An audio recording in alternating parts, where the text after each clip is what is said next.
Hello, everyone.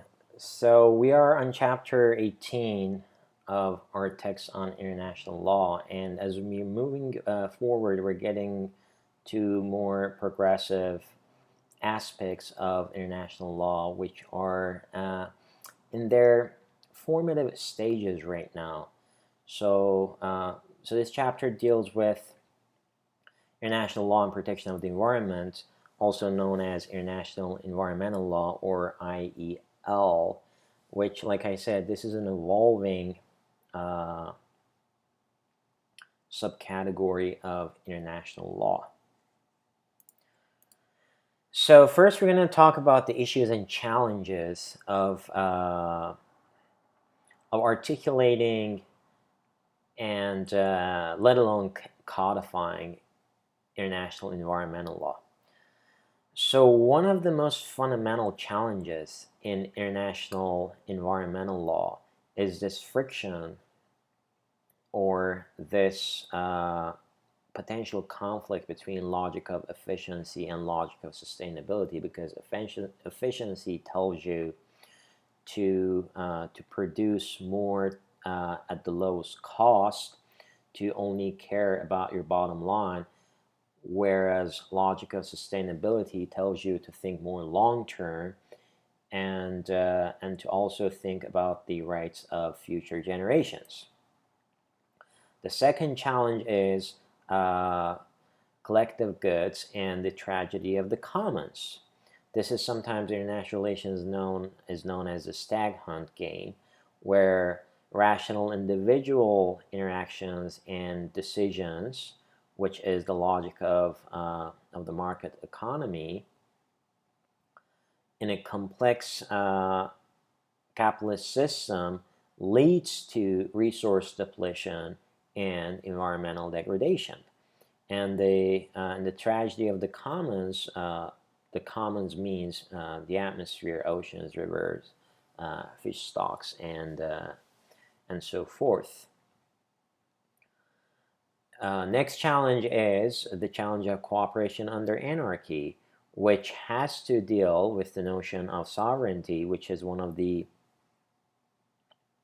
sacrosanct bedrock principles of the Westphalian international system, which has the nation state and the notion of sovereign equality of nation states as its cornerstone. And this comes into conflict with the global environment, which requires sustainability, and sustainable development sometimes requires the type of cooperation and coordination between these nation states that remember, the issues of environment, they don't recognize these political boundaries.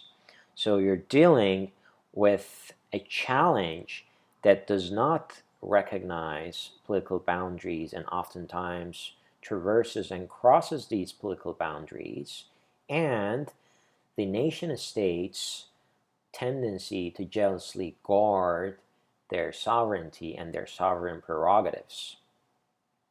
The next challenge is reconciling economic development and market principles with resource conservation. Another challenge is the so-called North-South debate, and that centers on the question of allocation of blame and the notion of differential responsibility. Uh, just a, a note on the notion of differential responsibility is that in international environmental law and in debates about the environment, you have this concept of common but differential responsibility. Sometimes it's called the uh, CBDR. And CBDR establishes that all states are responsible for addressing global environmental destruction, yet not equally responsible, in view of the wide differences in levels of economic development between states. So some states have to burden a bigger chunk of that responsibility, and that creates this North-South debate, whether it is fair for the global South, for the underdeveloped or undeveloped world, to burden the same kind and amount and extent of responsibility as the developed world or the so-called global North. And finally, you have the difference of opinion or difference in judgment within the epistemic community, and this centers on the question of whether climate change is man-made or whether it is a cyclical issue, and whether or whether Mother Nature will eventually address and take care of and solve issues of environmental degradation. Now, application of liability and responsibility framework to the environment. So now the question here is whether the so-called remedial measures are adequate. In other words, whether this logic of polluters should pay goes far enough in addressing questions of environmental degradation. An interesting case in point is the Trail Smelter case of 1929, which is a classic case on whether these remedial measures are adequate. Next is this tendency to think episodically about the environment, and which tends to forget to overlook the holistic nature of environmental challenges. So whenever a major event happens, then state actors, they have this flash of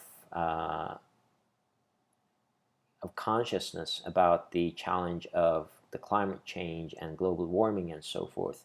But once they weather that immediate crisis, then issues of the environment are normally pushed onto the back burner.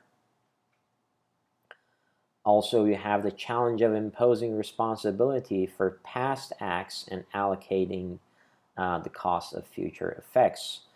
So whether repair and restoration could work, and what are the mechanisms to ensure that imposition of responsibility for prior acts could work effectively. And this challenge has, obviously to do with the challenge of adducing proof. How do you prove that a certain actor was directly or indirectly responsible, and to what extent, for that certain environmental challenge or issue or problem? Normally, these issues of adducing proof cannot be done with clinical precision, and that makes enforcement and compliance problematic. So, with all those challenges and the problematic nature of environmental issues in mind, the next logical question is whether the crafting of an environmental regime is a good solution to deal with these questions. Well, what are these regimes? The definition, the classic definition of regime in international relations is provided by Stephen Krasner. According to Krasner, international regimes are implicit or explicit principles, norms, rules, and decision-making procedures around which actors' expectations converge in a given issue area. So this is a very broad definition, and it brings a lot of aspirational normative aspects or soft law aspects to the definition of international regimes, which is a far broader scope. It captures a far broader scope than simply statutory binding rules. So in a sense, environmental regimes uh, incorporates the notion of soft law and normative issues into its its agenda and into the list of issue areas that fall under its purview. Now, dealing with environmental issues through the lens of regimes as opposed to hard law and binding treaties has the following advantages. It makes political sensitivity a centerpiece of dealing with environmental challenges. Environmental regimes, or a regime way of thinking about the environment, is also more pragmatic. It makes monitoring more easy. Remember, I said adducing proof is difficult, but when you have a regime framework to deal with these issues, then monitoring becomes a little bit easier. Also, environmental regimes framework is more focused on cooperative dispute resolution mechanisms. Regimes also facilitate communication. They also facilitate and enhance technical support. And they create an institutionalized atmosphere, which is normally more conducive to cooperation. Regimes also make the dissemination of information more equitable and more widespread. And last but not least, regimes also are very effective in promoting awareness because regimes create norms, and sometimes it's referred to as norm entrepreneurs. And compliance with norms over time become institutionalized, and hence these environmental values are adhered to in an institutionalized atmosphere. So next, we're dealing with 4 principles of international environmental law, and these are, like I said, these are aspirational goals. You could find them on page 478 of the textbook, and these 4 principles of IEL are: 1, consultation and cooperation on issues that might affect others. So it deals with the question of equitable distribution of rights. 2, precaution or prudence and avoidance of policies that could adversely affect the environment. 3, good neighbors, and the extension of precaution to avoidance of policies that may have an adverse joint effects. A case in point is the famous Kapchikofo Nagimaros waterwork case that was settled in 1997. And 4, you have the notion of intergenerational equity as one of the principles of IEL, which deals with the duty to preserve the environment for future generations. So next we're going to cover the organizations and regimes that govern international environmental law. And these are normally were created and forged after the end of the Second World War. So in 1946, you have the founding of the International Whaling Commission, the IWC, which regulates the whaling industry. And this IWC in 1982 adopted a moratorium on commercial whaling and designated whaling sanctuaries and limits on the number and size of catches, open and closed seasons, and allows this whaling regime allows non-zero whaling quotas for Aboriginal subsistence and also member nations have the capability to issue scientific permits to their citizens. The Japanese are notorious for abusing these scientific permits, and they're normally accused of irresponsible whaling practices. The next regime is the Stockholm Conference, which is also known as the United Nations Conference on the Human Environment of 1972. The Stockholm Conference is comparable in terms of its scope and in terms of its foundational impact on the evolution of international environmental regime. It's comparable to the Universal Declaration of Human Rights. So the Stockholm Conference is the United Nations' first major conference on international environmental issues, and it adopts, number one, a declaration containing 26 principles concerning the environment and development. Number two, an action plan with 109 recommendations, and three, a resolution. And as you can see here, Indian Prime Minister Indira Gandhi, during this conference in Stockholm, highlighted the connection between ecological management and poverty alleviation. So, the main principles of the Stockholm Conference of 1972 were as following. I've just put 4 of them here, which are, I think, the most important ones. Number one, and principle number one, was that man has a fundamental right to freedom, equality, and adequate conditions of life in an environment of equality that permits a life of dignity and well-being. And he bears a solemn responsibility to protect and improve the environment for present and future generations.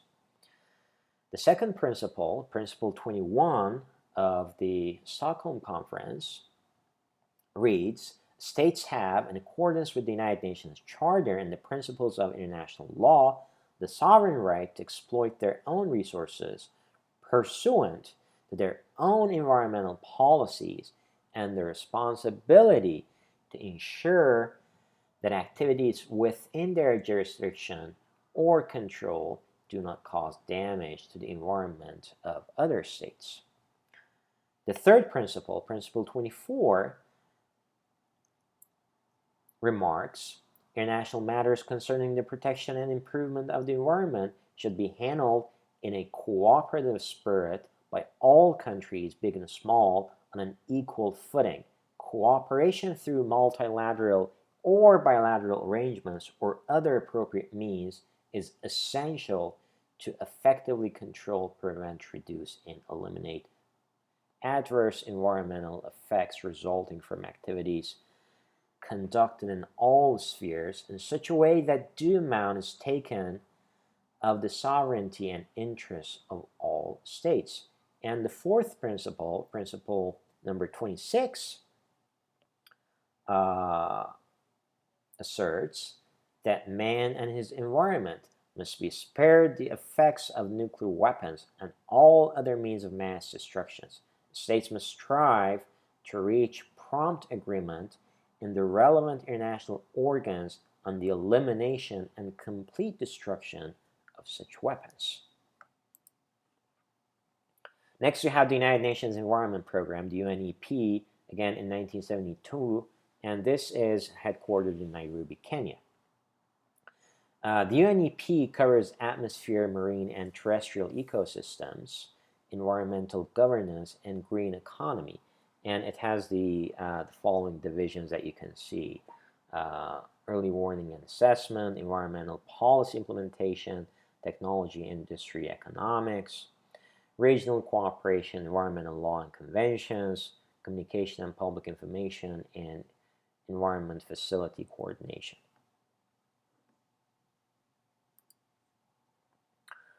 The next international mechanism to deal with international environmental law is the United Nations Framework Convention on Climate Change, or FCCC.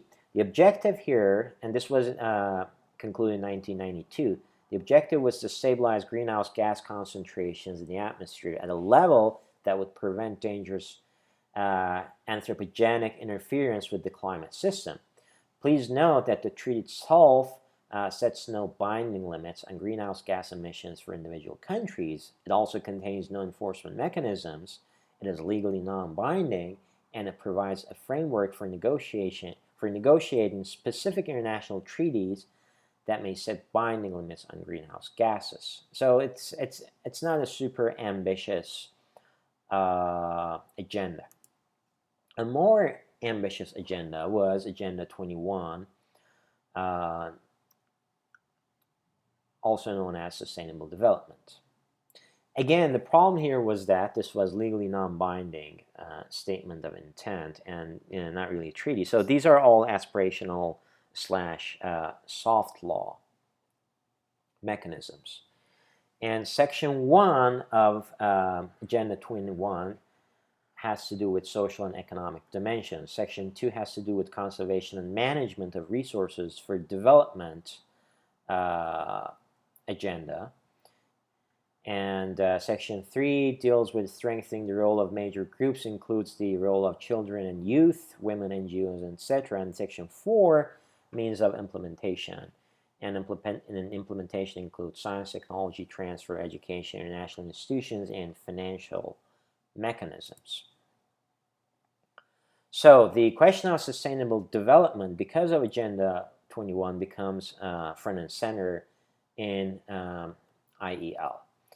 And the main challenge here was whether this constant and relentless coveting for human development was compatible with the finite nature of planet Earth, and whether these two objectives were reconcilable.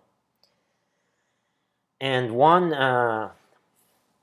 central aspect of this question has to do with the carrying capacity of natural systems and these ecosystems. Also, it has to do with common future and limits to growth, and on the question of environmental governance at local, national, regional, international, and global levels. But the bottom line here on the issue of sustainable development is figuring out a way to reconcile economic development, social development, and environmental protection. So the sustainable development regime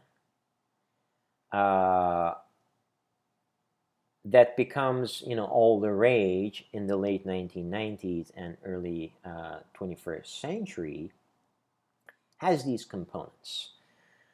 The United Nations Commission on Sustainable Development, which is a component of the UN General Assembly in 1992.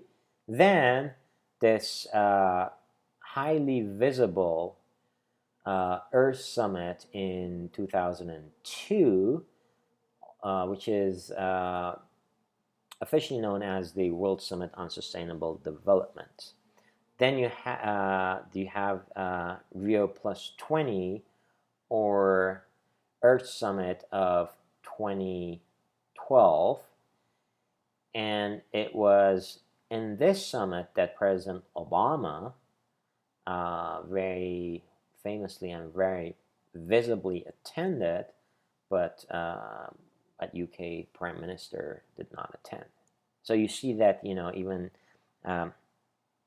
between countries that seem to be on the same page on the majority of issues, when it comes to the issue of the environment, you have this discrepancy of opinion.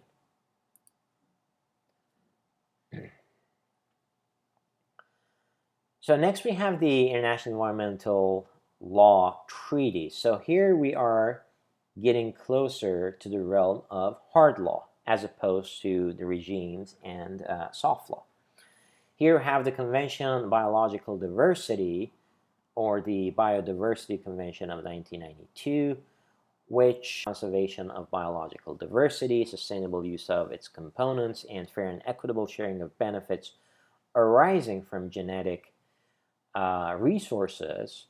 And biological diversity here means the variability among living organisms from all sources, including inter alia, terrestrial, marine, and other aquatic ecosystems and the ecological complexes of which they are part. This includes diversity within a species, between a species, and of ecosystems.